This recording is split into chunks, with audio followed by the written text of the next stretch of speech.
Delphine Valentin, bonjour.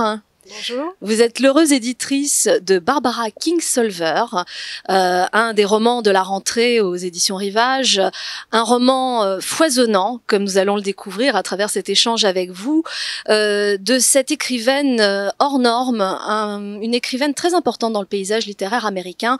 Barbara Kingsolver nous offre un roman qui s'intitule Des vies à découvert. Nous allons nous plonger évidemment dans cette histoire et accompagner ces personnages, mais avant tout, j'aimerais, Delphine Valentin, que vous nous disiez quelques mots sur cette écrivaine, qui elle est et pourquoi est-elle si importante dans le paysage littéraire américain. Oui, alors en effet, je pense que c'est important de rappeler un peu qui est Barbara Kingsolver, parce que c'est un nom qui est assez évocateur pour beaucoup de lecteurs, et en même temps, son dernier roman est paru il y a 7 ans déjà chez Rivage, c'était dans La Lumière, et en vérité, Des vieilles découvertes, je pense que c'est vraiment une très bonne occasion de découvrir ou de redécouvrir cet auteur, qui est une des grandes plumes, une des grandes femmes de la littérature américaine. Elle est arrivée. Alors, je pense que si je peux faire un petit rappel de qui elle est, c'est assez important parce que sa biographie nourrit beaucoup ses livres, enfin traverse ses livres, même si bon, c'est quelqu'un de très pudique qui va pas mettre des éléments de sa biographie dans la littérature, mais qui en tout cas, il y a un lien direct quand même. Donc elle est née en 55, elle a grandi dans le Kentucky, elle a vécu, elle a une vie partagée entre les livres, la nature, une enfance très libre. Et elle a aussi elle a une enfance voyageuse, parce qu'elle a beaucoup voyagé avec son père qui était médecin, qui partait en mission, en particulier au Congo, et ce qu'on retrouvera dans un de ses livres qui s'appelle Les yeux dans les arbres. Et je pense que ça lui a permis à la fois d'avoir ce contact avec la nature qui compte énormément dans sa littérature, et aussi un regard sur le monde déjà très, très ouvert, voilà, et qui a sûrement nourri ses engagements politiques, parce que c'est une femme très engagée. Elle a défendu les droits de l'homme à travers différentes missions. Elle a battu le pavé contre Nixon, donc très jeune déjà. Et c'est une activiste écologiste de toujours. C'est pas un thème récent dans sa vie qu'on retrouverait dans Des vies à découvert. C'est vraiment un thème important pour elle.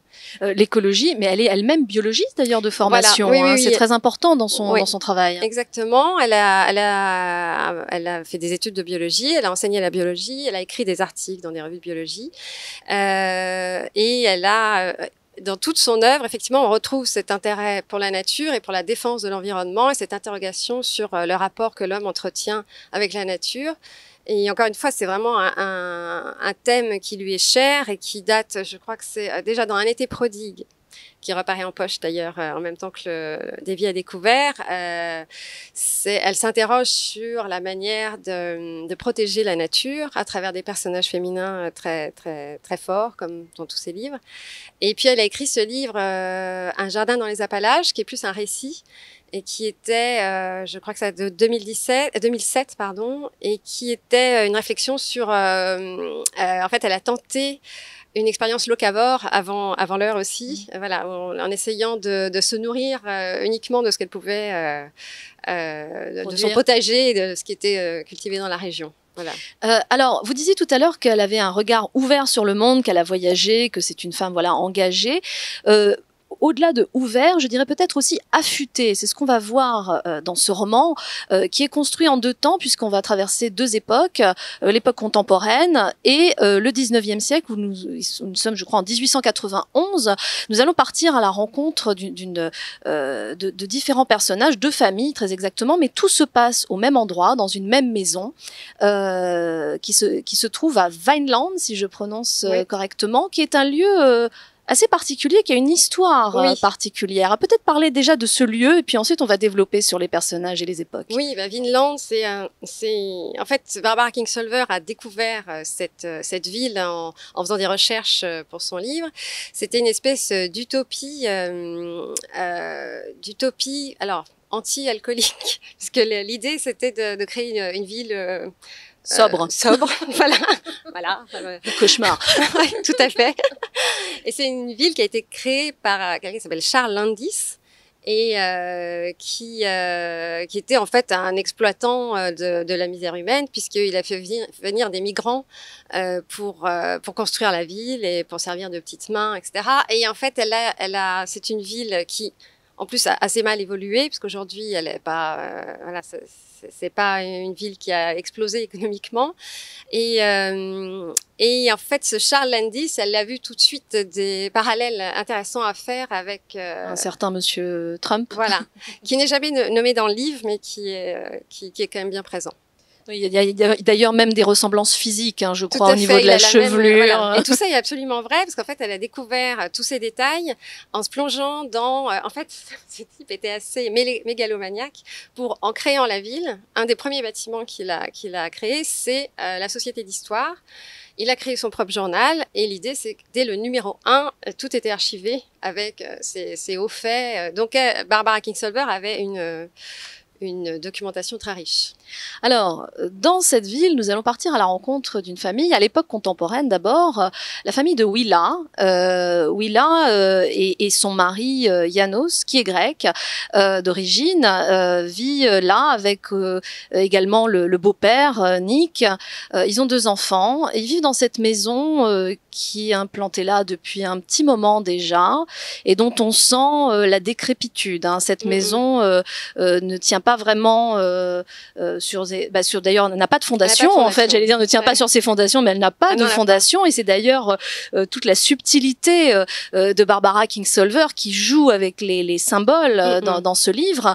Et l'autre époque, 1891, on va partir à la rencontre de Thatcher, marié à une jeune femme absolument ravissante, Rose. Lui, il est professeur et il va faire la connaissance d'une voisine qui n'est autre qu'une certaine Mary Treats, qui elle-même, est une sorte de biologiste comme Barbara Kingsolver, qui s'intéresse plus particulièrement aux insectes. Alors, première question déjà, pourquoi Barbara Kingsolver choisit de planter son histoire sur 2 époques différentes, et peut-être aussi pourquoi ces 2 époques?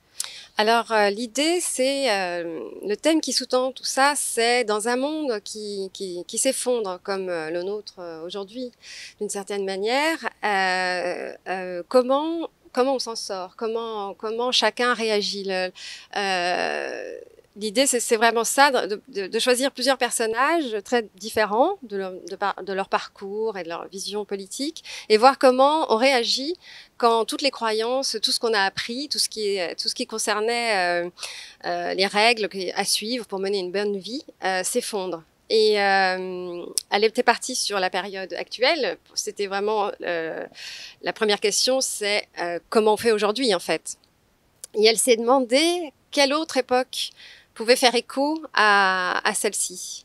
Et en fait, si elle a choisi cette époque, c'est parce que c'est le moment où Darwin vient un peu bousculer la vision, la place de l'homme dans le monde. Et en fait, elle a elle-même réalisé, alors qu'elle est biologiste, en lisant certains documents, à quel point l'arrivée de Charles Darwin et de ses théories a bousculé le monde. Dire, on brûlait des effigies de Darwin à New York, tellement on a refusé que le monde puisse être bouleversé à ce point-là. Donc, c'est à partir de là qu'elle s'est dit que c'était peut-être 2 périodes qui pouvaient se faire écho. Et en plus, elle tombe sur ce personnage de Mary Treats, qui correspond avec Darwin, tout à fait. Et évidemment ce qui permet d'avoir tout un dialogue ensuite avec Thatcher sur cette question justement de la place de l'homme dans la nature et sur la planète. Darwin, vous disiez, bouscule, c'est même carrément un tremblement de terre, puisque il arrive en opposition avec Dieu, lui qui pourtant était si croyant. Cette idée de perte de repères, c'est ce qu'on retrouve aussi chez Willa. Elle a ce fils qui a tout bon, comme on dit. Il a fait Stanford, il a fait Harvard, il est promis un magnifique avenir, et en fait tout s'effondre autour de lui parce qu'il est endetté, parce que le système qui lui a fait tant de promesses, en lui disant si tu fais des efforts, si tu rentres dans les grandes écoles, tu vas y arriver, en fait ne répond plus à ses promesses. Donc ce sont deux époques de perte de repères. Oui, tout à fait. Et là, en fait, elle a assez bien réuni dans la famille de Willard plusieurs pertes de repères, puisque déjà le père, lui, se retrouve au chômage parce que la faculté, il est universitaire, la faculté où il enseignait fait faillite. La maison qu'ils habitaient était sur le campus, donc ils perdent leur maison. Et en fait, ce qui était un couple une famille de la middle class qui avait suivi toutes les règles, se retrouve pratiquement sans abri, d'où le titre du livre qui est en anglais Unsheltered. Et par miracle, ils héritent de cette maison qui en fait menace de s'effondrer. Et donc, il y a le père qui se retrouve au chômage, qui finalement est embauché dans une petite fac bien moins prestigieuse. La maison qui s'effondre, le fils qui est endetté avant même de commencer à travailler et qui même préfère être en stage parce qu'à partir du moment où il va être salarié, il faudra qu'il rembourse ses dettes d'étudiant. Et puis, il y a aussi quand même le grand-père, Nick, qui en fait, n'a pas de couverture sociale puisque ils ont tout perdu d'un coup, quoi. Donc, voilà. Et puis, Willa, qui est journaliste et qui ne peut quasiment plus exercer son métier parce qu'elle a 50 ans et qu'à 50 ans, semble-t-il, aux États-Unis, si on n'est pas bien implanté dans une entreprise, en fait, on vaut plus rien d'une certaine façon. Exactement. Et en fait, elle est d'autant plus choquée, Willa, que elle a vraiment cru à tout ça. Elle a vraiment cru qu'après les études, on avait un travail et qu'après le travail, on avait une retraite.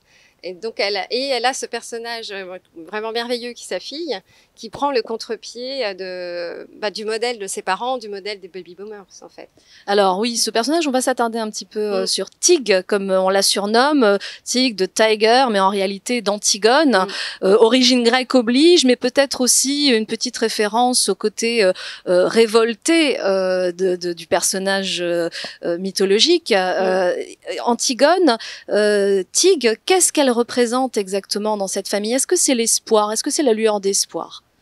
Alors, j'ai l'impression qu'elle représente déjà une forme de réalisme, c'est-à-dire telle Antigone, elle vient annoncer la tragédie, puisqu'elle essaye de rappeler que la croissance, ça marche plus, que les ressources naturelles, il n'y en a plus. Donc, elle vient annoncer la tragédie imminente et en même temps, elle vient montrer une façon d'y faire face. Et effectivement, pour moi, c'est plutôt le message d'espoir. Et d'ailleurs, Barbara Kingsolver décrit son livre comme une lettre d'amour aux millennials, parce qu'elle pense que c'est tout à fait ça. Je pense que c'est le message qui est porté par ce livre. Les problèmes d'hier vont pas être résolus par les gens d'hier, et que voilà, il faut faire confiance aux millennials. Et Tig représente cet espoir de savoir faire autrement, de savoir en bidouillant, enfin en tout cas en changeant de paradigme, avoir quand même une belle vie.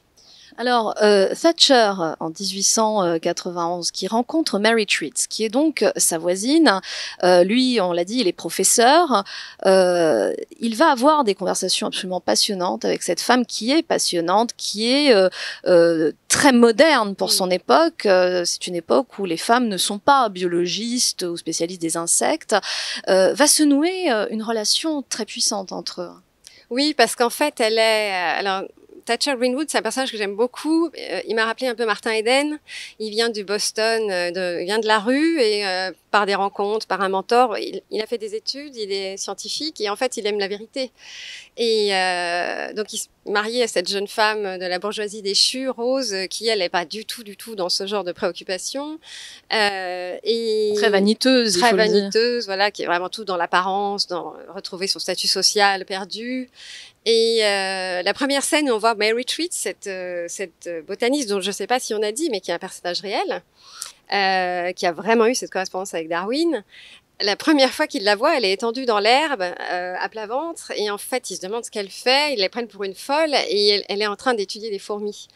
Et ils vont commencer à avoir une relation et qui le sauve en fait du monde dans lequel qu'il doit affronter par ailleurs, puisque lui est défenseur des théories de Darwin, est passionné par toutes ces nouveautés scientifiques, mais il se retrouve confronté à une société de Vinland qui refuse absolument ça, parce que ça fait tomber l'homme de son piédestal. Et il est confronté en particulier au directeur de son lycée qui est voilà, il y a une confrontation entre eux. C'est le grand dilemme en fait, voilà. Est-ce qu'il doit enseigner ou pas la parole de Darwin? Voilà, et évidemment Mary Treat lui dit mais bien sûr, parce que c'est la vérité. Pour elle, c'est absolument évident. Et en fait, il trouve un grand réconfort intellectuel à partager ses soucis avec elle. Alors, vous évoquiez cette image de Mary Treat à plat ventre, et j'avais envie de rire parce que c'est vrai que l'image est assez cocasse, mais surtout, elle en dit aussi long, je pense, sur le style de Barbara Kingsolver. Barbara Kingsolver, on parlait tout à l'heure de ce regard très, très pointu, très subtil sur la société, mais ça se reflète également dans son écriture, où il y a à la fois de l'humour, de la tendresse, des sous-entendus. Il y a plein de niveaux de compréhension, pas de lecture exactement, mais de compréhension de ce que sous-entendent les personnages. À quoi c'est dû? C'est la construction du personnage qui fait que le texte est aussi riche en épaisseur? Alors, pour parler de son écriture, déjà, ce que je trouve admirable, c'est sa capacité à passer d'une époque à l'autre. C'est-à-dire que tout ce qui concerne le 19e, elle a vraiment un langage très riche qui correspond à l'époque. Et je pense que ce qui fait la richesse des personnages, ce qui fait qu'ils sont tous plus ou moins attachants, c'est l'empathie dont elle est capable. C'est-à-dire qu'il n'y a pas de... Ces livres lui servent quand même à livrer un idéal. Mais chaque personnage, elle le comprend et on s'y attache tous, même le pire, même le grand-père absolument abominable, on s'y attache aussi. Et elle a, comme vous disiez, une espèce d'ironie douce qui traverse tous ses romans et qui est vraiment très originale, très particulière et qui donne une ampleur romanesque dont elle est vraiment une des meilleure représentante aux États-Unis. Oui, on peut dire que c'est un roman engagé, mais empreint d'une très grande douceur et d'une très grande tendresse. Oui. En tout cas, c'est un roman à lire absolument, des vies à découvert. Merci beaucoup Delphine Valentin de nous avoir fait partager votre tendresse aussi pour Barbara Kingsolver. Merci à vous.